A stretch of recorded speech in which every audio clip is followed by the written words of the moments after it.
Hi, boys and girls. We're up to chapter 64. Not many to go. This one's called Pants on Fire. See if we can get to the bottom of who they really are at the church for Grandpa's funeral. Stopping a funeral midway through was unheard of. None of the people gathered in the church could believe the boy had done it. Suddenly, all the eyes in the room were on Jack, except for one or two wandering glass eyes that belonged to the elderly airman.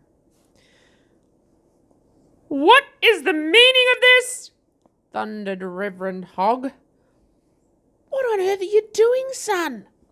whispered Dad. "Please, Jack, just sit down and be quiet," hissed Mum, pulling the boy by the arm to sit back down on the pew. "The vicar," the boy began. He was trembling slightly, and as much as he tried to, he couldn't quite keep his finger from wobbling. "The vicar and the matron, they are the same person." "Of course, Reverend Hogg, Miss Swine, why didn't I think of that, boys and girls?" 400 people gasped in shock except the Rear Admiral, who was more than a little deaf, and as his hearing aid whistled loudly, he called out, "What did you say, boy?" "I said," began Jack again, much louder this time, "the vicar and the matron are the same person. He's a crook." "Sorry, someone was whistling in my ear. I didn't hear a ruddy word." His friend the Major was sat right next to him and shouted, "He said the vicar is a crook." "A cook?" The Rear Admiral was not getting it at all. "What does he cook?" "I'll explain later," bellowed the Major. "No, why, that vile little child is lying," protested the vicar now. Sweat beaded on his forehead. His mouth was so dry it started making clicking sounds when he tried to speak. The man was unravelling like a ball of string. Meanwhile, the choir looked at each other nervously. They had been rumbled. "He made us do it!" cried Nurse Daisy suddenly. "Pretend to be nurses at an old folks' home!" "Silence!" the vicar snapped. "I'll confess everything. I'm too pretty for prison. I said silence!" One of the rats was already leaving the sinking ship. More was soon to follow. The boy felt he was on a roll now. "So Miss Swine did survive the Twilight Towers after all. You've been hiding in plain sight all this time." "I've done nothing wrong," protested Reverend Hogg. "I only changed their wills so I could give all the money to the poor."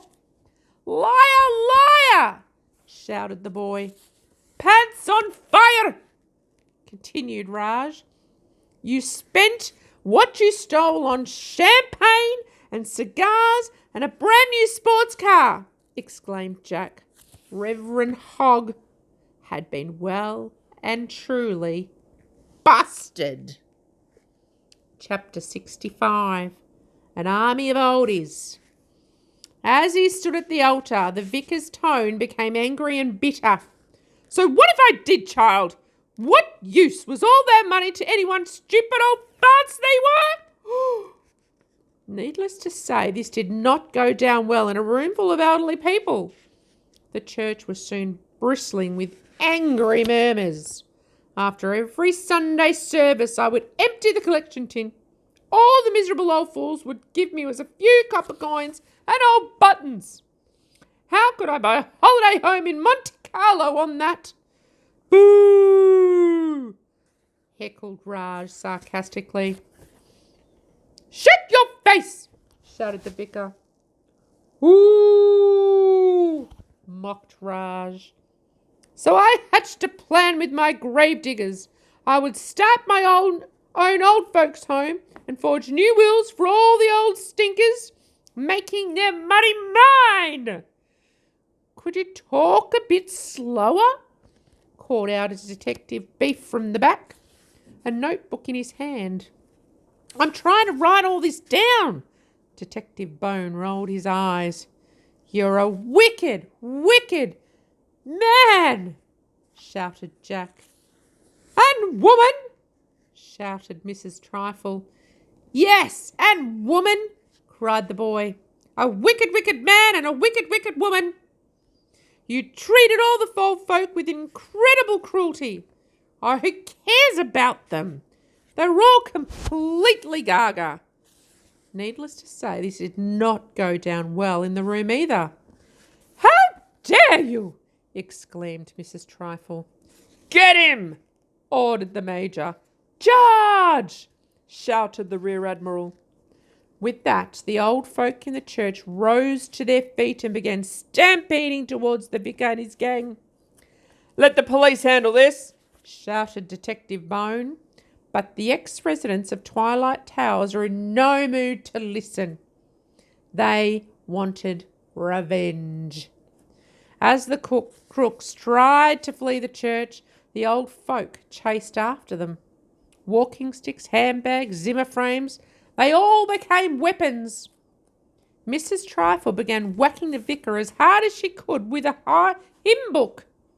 Meanwhile, the Major had cornered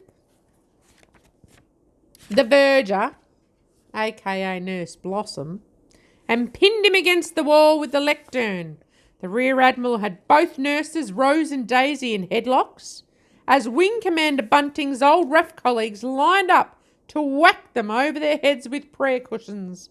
The children from Jack's history class all cheered. This criminal gang didn't stand a chance against Army of Oldies. I must come to church more often, said one. I never knew it could be this much fun, said Raj. Chapter 66 next, boys and girls. Our final chapter. Still gets me thinking. What actually did happen to Grandpa? Reverend Hogg, Matron Swine, the vergers, all the choir, all of them, they were all involved. Where is Grandpa? Tune in next time to find out, boys and girls. See you soon. Bye.